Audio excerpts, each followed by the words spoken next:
खालको एकदम सजिलो सर्ट ट्रिक्स हामीलाई चाहिँ एकदम छिटो गर्नलाई म हजुरहरूलाई सिकाउँदैछु ल। मैले यहाँ दुईवटा क्वेसन लिएको छु।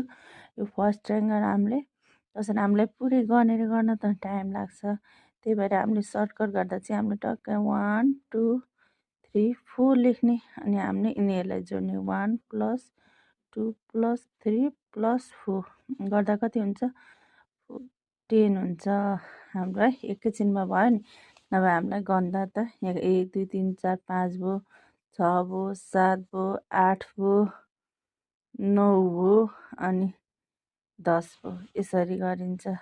यसरी छिटो भयो, हामीलाई त छिटो सक्नुपर्ने हुन्छ एक्जाममा।